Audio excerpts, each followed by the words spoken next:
This is a school project? Mm-hmm. You know, I have a reputation for being a pet hater. And I am not a pet hater.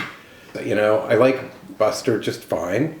But I also like squirrels. I mean, but I don't want squirrels in my house, right? So.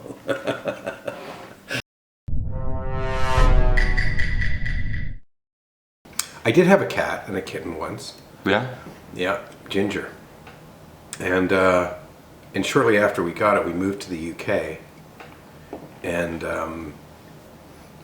my mom told me that that Ginger would have to go into quarantine for 6 months. Yeah. You know, which seems reasonable.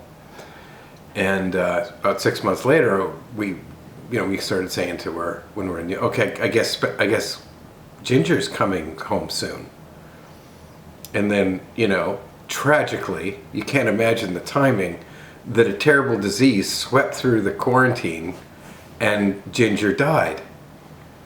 And of course that was very sad, and, you know, but anyway, I accepted that. I was about 11 or 12 years old. And I very distinctly remember hitting my second shot on the 6th hole of the hunt club, pulling the golf club back to take a swing, and at the top of the swing, it just hit me. Ginger was never in quarantine. This was all bullshit that my mother had told me because she didn't want the cat. So I went home and I confronted her with this, and she looked back, and of course this is 5 years, 6 years later, and she came clean and said, yeah, you got it right. That's exactly what happened.